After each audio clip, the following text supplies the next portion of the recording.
Menurut kitab-kitab fikih, menjaga nasab Rasulullah Shallallahu Alaihi Wasallam dari pemalsuan adalah fardu kifayah, harus ada yang menjaganya. Karena klaim-klaim, pengakuan-pengakuan yang tidak bisa dibuktikan itu biasanya diliputi oleh kepalsuan. Kita tentu akan melawan apabila sejarah bangsa Indonesia dirobah-robah. Kita tidak akan tinggal diam apabila sejarah NU dirobah-robah. Tidak ada seorang pun habaib ikut berperan mendirikan Nahdlatul Ulama.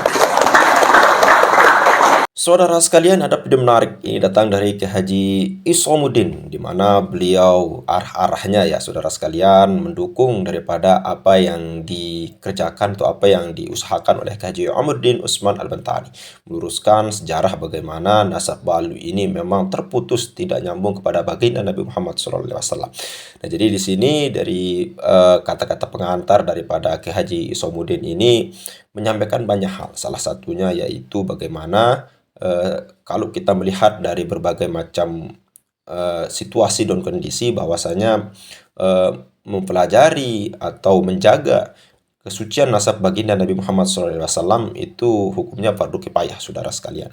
Dan lalu kemudian nanti Kiai Haji Isamuddin menegaskan bahwasanya tidak ada seorang habaib yang ikut andil di dalam mendirikan Nahdlatul Ulama, saudara sekalian. Selengkapnya mari kita sama-sama simak video berikut. Silahkan.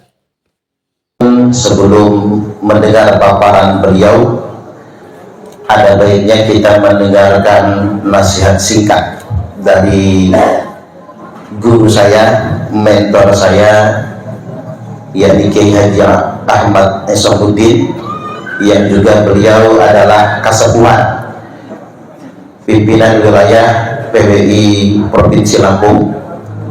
Sebelum Yai Imad menyampaikan paparan, kita dengarkan nasihat beliau sejenak. Monggo kersane Pak Yai. Assalamualaikum warahmatullahi wabarakatuh. Alhamdulillahirabbil alamin. Wassalatu wassalamu ala sayyidil anbiya'i wal mursalin sayyidina Muhammadin khatamin nabiyyin wa ala alihi wa sahbihi ajma'in, amma ba'du. Yang kita muliakan Kiai Haji Imaduddin yang hadir ke daerah saya, daerah kita. Mudah-mudahan kehadirannya membawa berkah dalam makna ziyadatul khair al-ilahi wa subutuhu di tempat ini ya, dan di daerah kita. Para kiai yang jumlahnya sangat banyak dan semuanya adalah para pengasuh pesantren. Kita mengetahui bahwa persoalan nasab Rasulullah Shallallahu Alaihi Wasallam, terutama Ba'alawi, ini sudah menjadi masalah cukup lama di dunia internasional. Di Indonesia sejak tahun 1930-an sudah mulai muncul. Jadi bukan baru-baru ini saja, tapi sudah lama. Ini membawa kesadaran penuh bagi kita bahwa memang menurut kitab-kitab fikih, menjaga nasab Rasulullah Shallallahu Alaihi Wasallam dari pemalsuan adalah fardu kifayah, harus ada yang menjaganya. Karena klaim-klaim, pengakuan-pengakuan yang tidak bisa dibuktikan itu biasanya diliputi oleh kepalsuan. Maka siapa saja yang menisbatkan diri, menasabkan diri kepada Rasulullah SAW harus betul-betul bisa mempertanggungjawabkannya secara ilmiah. Bukan hanya mengaku-ngaku saja, tetapi tidak bisa membuktikannya. Biasanya orang yang tidak bisa membuktikannya tidak lebih dari para pendusta. Saya datang ke sini mau ngaji sama Kiai Imad sebetulnya, tapi saya dianggap sebagai kasepuhan meskipun rambut saya belum putih atasnya ya. Kalau bawahnya mungkin ya jenggot maksudnya.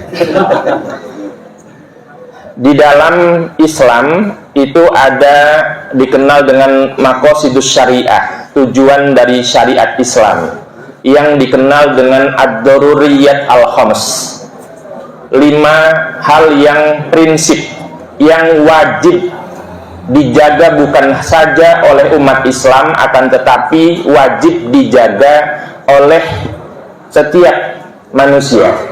Salah satunya adalah hifdzun nasal.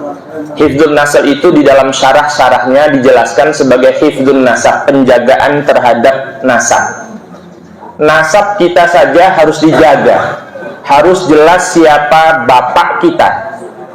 Kalau ada orang ditanya siapa bapakmu tetapi dia tidak bisa menjelaskan, saya kira ini termasuk makhluk aneh. Demikian pula siapa kakeknya, siapa bapak dari kakeknya.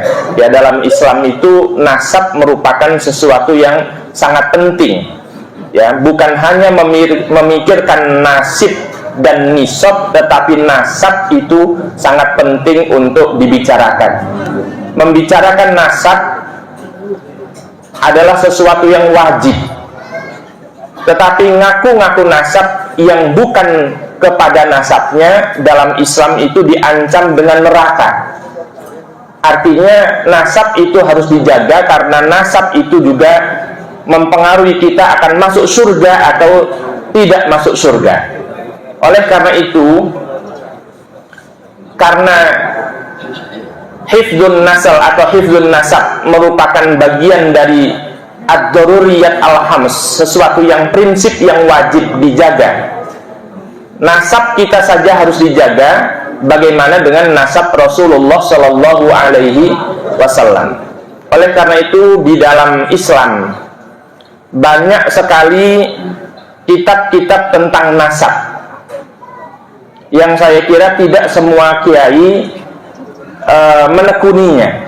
Sebagaimana tidak banyak kiai menekuni ilmu mawaris, ilmu tentang waris. Maka ilmu nasab ini juga, apalagi di Indonesia, merupakan ilmu yang jarang dikaji. Oleh karena itu kajian Kiai Imaduddin ini sebagai sesuatu yang ilmiah yang tentu beliau pertanggungjawabkan, tentu dengan pro kontranya. Tentu ada yang setuju, ada yang tidak setuju. Itu tidak masalah. Yang paling penting kita menyadari bahwa jangan sampai nasab Rasulullah Shallallahu Alaihi Wasallam itu terkotori, ya, tidak terjaga. Karena niat kita itu bukan untuk meremehkan atau untuk mengajak kepada fanatisme yang buta. Akan tetapi kita ini ingin ukuran kemuliaan kembali kepada ajaran Islam, bahwa yang mulia itu adalah orang yang bertakwa kepada Allah, bahwa yang wajib dihormati dan tinggi derajatnya di sisi Allah itu adalah orang-orang yang ilmunya mendekatkan diri kepada Allah Subhanahu wa ta'ala, dan lain-lain semua diajarkan oleh Islam. Tidak boleh ada orang Arab merendahkan non-Arab. Tidak boleh ada orang yang selama ini mengaku sayyid atau mengaku habib merasa sebagai pemilik syafaat uzma, karena syafaat uzma itu hanya dimiliki oleh Rasulullah Shallallahu Alaihi Wasallam. Oleh karena itu para kiai khususnya di daerah saya ini, Pringsewu, tidak boleh lagi menjadi sasaran dawir Tidak boleh menjadi sasaran orang minta-minta atas nama Rasulullah SAW, karena yang demikian ini justru tidak menjaga kehormatan daripada Rasulullah SAW. Kiai-kiai di Lampung ini harus bangkit untuk berani menjaga kehormatannya sendiri, jangan sampai direndahkan. Kita tentu akan melawan apabila sejarah bangsa Indonesia dirobah-robah. Kita tidak akan tinggal diam apabila sejarah NU dirobah-robah. Tidak ada seorang pun habaib ikut berperan mendirikan Nahdlatul Ulama. Yang kita tahu tentu tidak akan selesai dengan hanya bertepuk tangan, ya. Akan tetapi betul-betul harus kita jaga dengan niat bahwa kita adalah manusia yang mulia apabila kita bertakwa kepada Allah Subhanahu wa Ta'ala. Syukur kalau kita nasabnya baik, kita menjaganya menjadi orang yang akhlaknya baik. Jangan mengaku keturunan Rasulullah tetapi akhlaknya bertentangan dengan ajaran dari Rasulullah Shallallahu Alaihi Wasallam. Saya merasa yakin Kiai Imad dan kawan-kawan membahas persoalan nasab bukan hendak mengingkari nasab Rasulullah secara keseluruhan, akan tetapi ingin menunjukkan ini loh yang sebenarnya, ini loh yang palsu, ini loh yang asli. Itu saja yang bisa saya sampaikan. Terima kasih penghormatannya. Mudah-mudahan apa yang nanti disampaikan bermanfaat untuk kita semua. Wallahul muwaffiq ila aqwamit thoriq wal afu minkum. Wassalamualaikum warahmatullahi wabarakatuh. Mantap tenang. Ini kalau udah di-upload viral nih kayaknya. Oke, saudara sekalian, itu ya tadi yang disampaikan oleh Kiai Haji Isomuddin. Nah, jadi beliau ini salah satu kiai yang termasyhur ya saudara sekalian. Terkait dengan apa yang disampaikan oleh Kiai Haji Isomuddin ini saudara sekalian, ini arah-arahnya mendukung daripada kajian tesis Kiai Haji Imaduddin Utsman Al-Bantani. Nah, terlihat dari segi bagaimana beliau itu menyatakan bahwasanya luar biasanya, yaitu salah satu daripada hal yang dicanangkan oleh Lutfi bin Yahya, yaitu memasukkan kakeknya di dalam tiga orang atau tiga besar daripada pendirian yang mendirikan Nahdlatul Ulama. Itu ternyata Kiai Isomuddin menyangkalnya tadi saudara sekalian. Nah, terkait dengan hal itu juga ada hal yang menarik dari apa yang disampaikan oleh Kiai Haji Isomuddin terkait dengan apa yang kita lakukan hal ini itu tidak akan selesai dengan tepuk tangan saja. Ini memang benar. Ketika ada seorang kiai seperti yang disampaikan oleh Kiai Haji Imaduddin Utsman Al-Bantani, bahwasanya pengurus PBNU dari ke bawah itu sudah sekalian itu 99% sudah tidak percaya bahwa Habib itu keturunan Nabi Muhammad SAW. Artinya pengurus-pengurus NU ini memang tidak percaya. Lalu kemudian kenapa mereka tidak berani speak up? Ya menurut pengamatan saya ya karena mereka ini masih mencari jalan aman saudara sekalian. Jarang yang mau bertentangan dengan mayoritas. Nah, jadi kalau kita lihat ini Kiai Haji Imaduddin ini dari minoritas akan beranjak ke mayoritas saudara sekalian.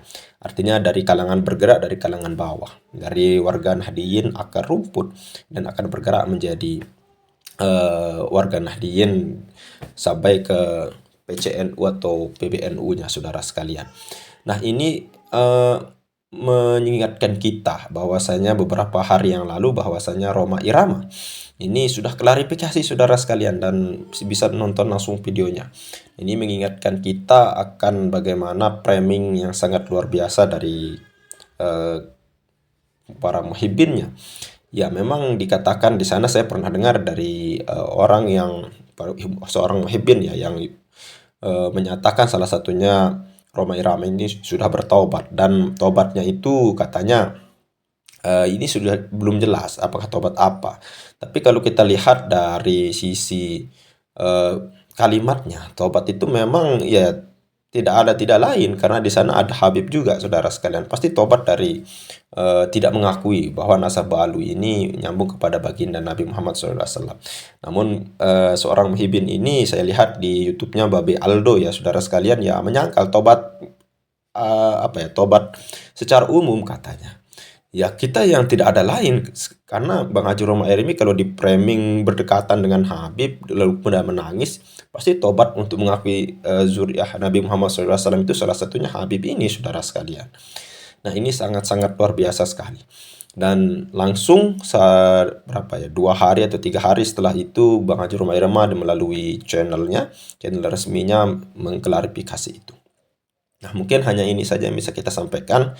Mudah-mudahan apa yang disampaikan oleh Kiai Haji Isomuddin, saudara sekalian, bermanfaat. Sekian, Assalamualaikum warahmatullahi wabarakatuh.